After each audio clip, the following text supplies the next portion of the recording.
What way are you guys better prepared to play Stanford? It'll be like 9, 10 days since you played them, but you had a couple of Oregon experiences in there, and you actually played Stanford. So how are you better prepared to play them? Well, I think first off, it feels good coming off a win, certainly to just build everyone's confidence a bit. Even though it's got to be tempered. I mean, Stanford is Stanford, and an excellent team. Maybe the best in the country. And so I think the film that we have from our first experience with them is really helpful. And then, last week, I mean that 10-day stretch. Both of the Arizonas, Stanford, Oregon. I mean, there was a point where I thought a lesser team could have quit. It was daunting. It wasn't fun to lose, of course, during that stretch.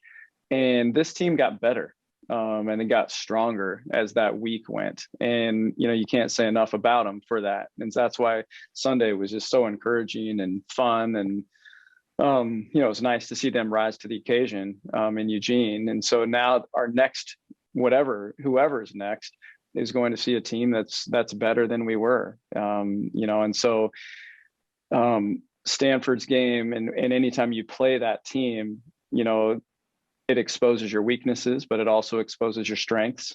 And I thought we learned a lot about ourselves. Certainly not all positive down there because they played a great game. But it gives us great film to learn from. And I thought, it helped prepare us for this past weekend. So it's all adding up to progress. I was going to ask you about Talia. Is she a little bit more of a physical guard than most guards? She obviously, her dad is a football player, and she just looks like she looks like she's a little bit more physical. She can post up guards maybe a little better than your run of the mill guard. I don't know. What do you think? Is she that, or? I agree with you. Yes, I think she is. I think, when she came in initially, you look at skill set, you look at the mind and the IQ, and then you look at the physicality. Is who's ready to play. Pac-12 basketball, and she met all three categories. I mean, she's got a skill set to handle the ball, shoot the ball, finish, pass the ball, understands angles defensively already, to where she can make an impact skill wise.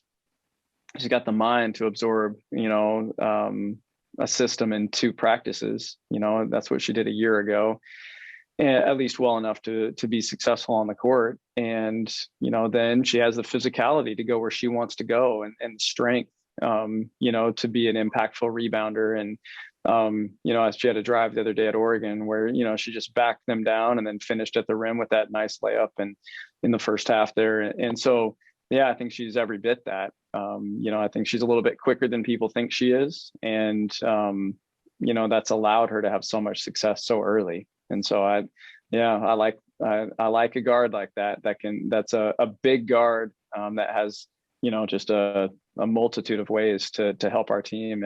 And she's very difficult, I think, to play against. Along those lines, as a physical guard, have you had someone in the past that might compare a little bit to her from that standpoint? It's a good question. I don't think one person in particular, just like her. I think a combo. I mean, she's a catch and shoot with unlimited range, but also has the physicality to kind of get where she wants to go on the floor. Like Mick had, so, I've talked about Greta a little bit with that combo because she can be physical. She can shoot the 3 over the top, and she is a catch and shoot player, and how she was a combo between Kat and Mick. Well, you add the ball handling ability that Mick had to that, and that's Talia, and so she just finishes so well. I don't know. That's why I've said, and it's a scary statement to say, but I think Talia could be the best I've coached for those, because of that combination of abilities. That's so rare. I mean, every coach is looking for somebody who can do all the things I just described, and that's why it's no surprise that she's having the success she is. so early in her true freshman season. Andrea is going to be one of the 6 players, I think, on Sunday that you're going to go through senior day. What's been her, obviously she hadn't played. What's been her impact on the team over the 4 years? Inspiration. If I had to sum her up, I'd say that. I'd say she's one of those special people you meet in life that all of us have been able to just spend time with and get to know and be encouraged by and be inspired by. We all know her story. We all know that anytime, something that's so important to you in your life gets taken away, that it would be really easy to quit and go negative and get bitter and angry and let that be who you are. And in Andrea's case, she's done the opposite.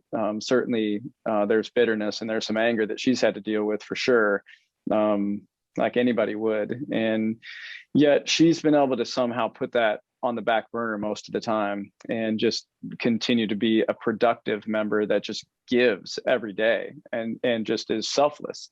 Well, selfless equals inspiring. And she gives so much of herself to us. So she's an encourager. She cares. I mean, she's just a great friend.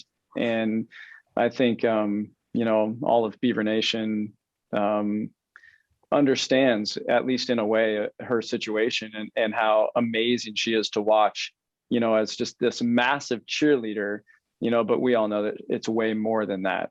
She's speaking straight into people's souls. She comes off the court before warmups the other night, and she has the presence right before tip. Nice suit, coach. Looking good.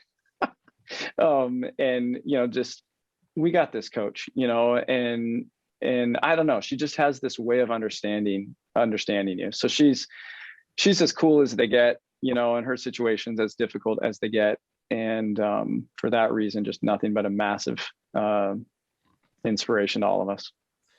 She's been on scholarship all 4 years, correct? That's true. That's kind of unusual, isn't it, for somebody that is not able to play for you to be able to do that? What kind of went into that decision to be able to do that?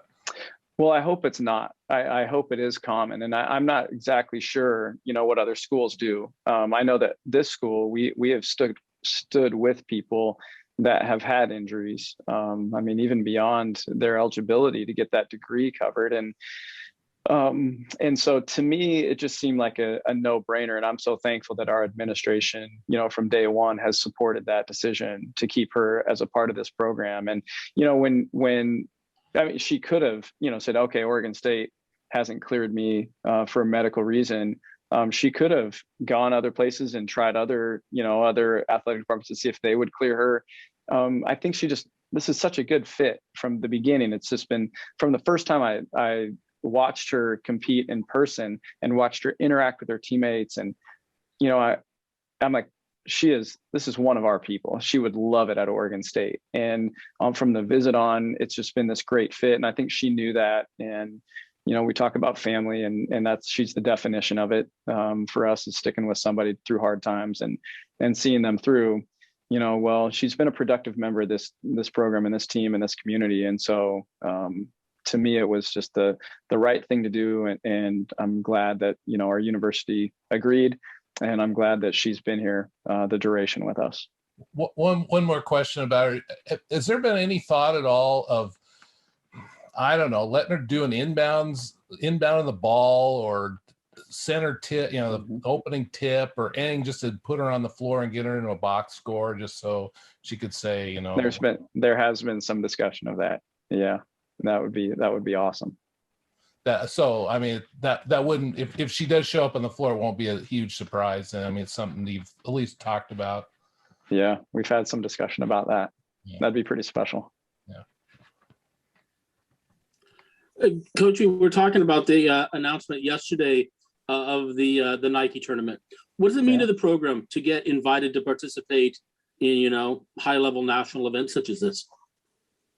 We're honored to be a part of it. And, that's a great group of teams, both men's and women's, coming out to honor Phil. It's the PK 85 is the name of it. And I'm, thankful that there was a way to find a way. You just assume Oregon will be a part of it because his affiliation, in Eugene, but that there's 8 teams instead of 4 allows us to be a part of it as well. And I'm thankful to Nike for wanting to include us and all those that are running the event. And, it's a great thing for our fans. I mean, playing in Portland, that's where our largest alumni base is. And so I've always been up for that when the right situation has arisen. And in this case, obviously, this is a great opportunity for all of us. So we're really excited. I had one of the parents of our incoming freshman next year text me yesterday, just excited about it, and said, welcome to Division I, for these 4 that are going to be joining us next summer and fall. And but I'm like, yes, absolutely. This is what we're here for, though, to compete against the best. And those are certainly, 8 great teams coming out to compete. So honored to be a part. Hey, Scott, sorry I jumped on late. I got a note from the Pac-12 about your schedule, and they did some checking back to the year 1999. Maybe you talked about this already, but it looks like you're going to be the first Pac-12 team to face 5 top 25 teams in a row in at least 22 years. What are your thoughts about that?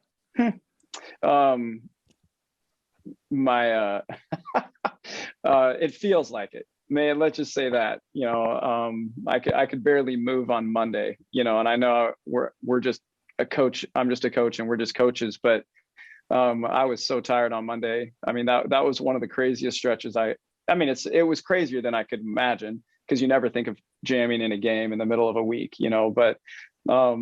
but this conference is what it is. It's a beast. And, just to have those strung together the way that they did, and just the way the schedule set up for us, we felt it, no question. And so that's what I was just saying. It was so remarkable. What I did say earlier was just, just to go through that stretch, not talking about our next game yet, but going through that stretch. And for this group, instead of to doubt or to let the emotions get the best of us, and to hang our shoulders and, oh, poor me, and come up with an excuse, this team got better, over last week. They kept embracing the next challenge. And I just thought it was remarkable to be a part of and to witness, and just an inspirational week for this group. And so, and so here comes one more, and then certainly, Cal, we played them in the tournament a year ago, and, they've got more pieces back than they had then. And that was they gave us a great game down there a year ago. So I have a lot of respect for Cal. And I know they've had so many pauses this year. It's been hard for them to gain momentum, but they're dangerous, and then we go to the mountains, where you've got 2 teams that are, at this point in the tournament right now. So, on their home floors, so there's nothing easy, in the Pac-12. And so, thanks for doing the research, though. I had no clue of that, but it doesn't surprise me. So Coach, no more makeup games. Is that official? Is the schedule is what it is going to be at this point?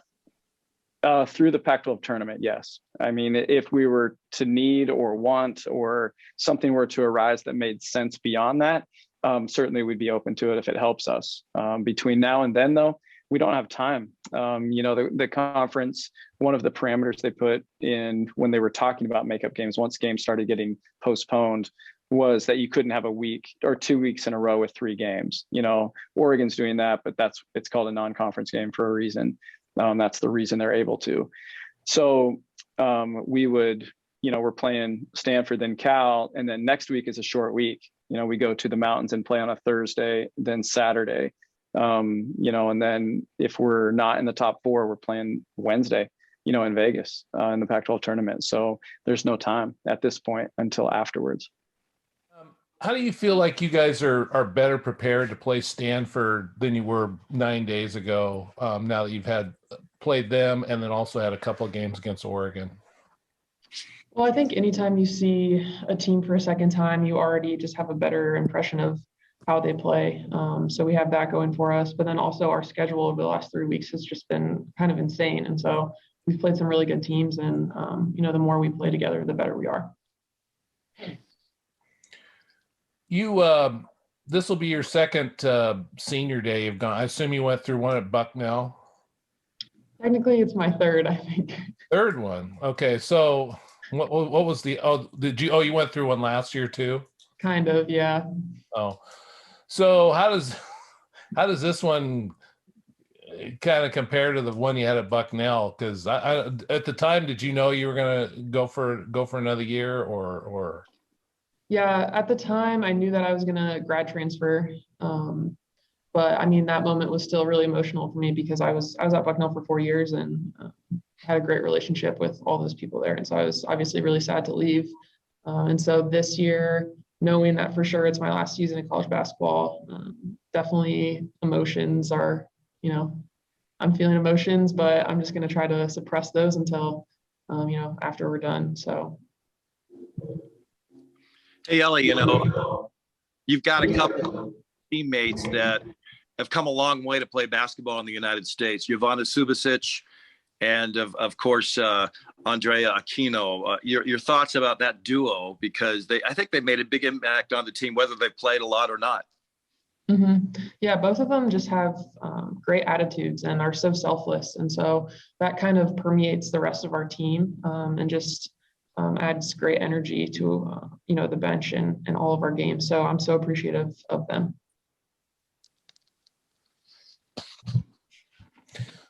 Put yourself in Andrea's shoes just for a bit.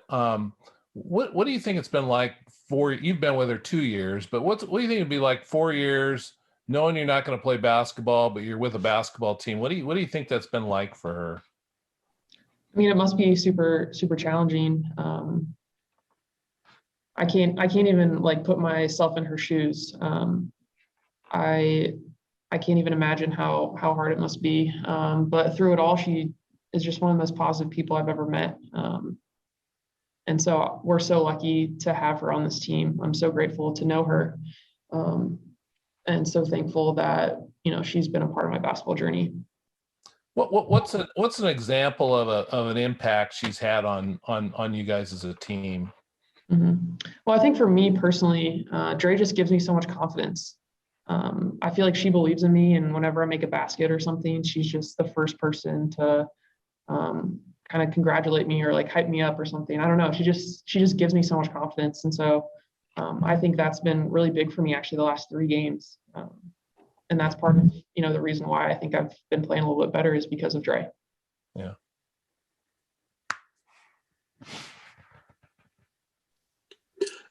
What makes Stanford so good, Ellie? And I mean, you guys had that 25-point first quarter. You can play with them. What makes them so good, and what do you have to do to even the playing field Friday? I mean, a lot of things make them really good. They're super experienced, and then, I mean, I don't know how many girls they have on their team, but there's people that come off their bench that I think could start for other Pac-12 teams and average like 15 points a game or something. And so they're just so deep and so experienced. They don't really make any mistakes. And so you have to like beat people one-on-one and make really tough shots. And so after the first quarter, we realized that, we can play with them, we can score on them. But it's just hard to sustain that effort for 40 minutes. And so I think that's going to be the biggest thing coming into Friday is just 40 minutes of a complete basketball game for us.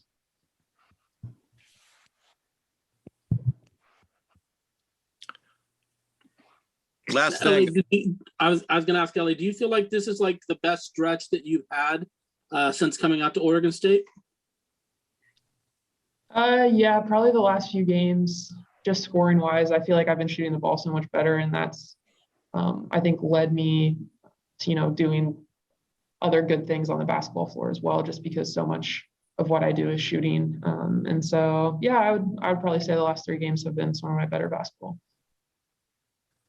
And you've had a taste of Gill with a big crowd and a taste of Matthew Esnat Arena with a big crowd. What are your thoughts about both venues? I mean, both super fun to play in. Obviously, being a part of a rivalry like Oregon State is super special and super unique. I will say that Gill is more fun, in my opinion. It's just the energy is contagious and so fun to be a part of.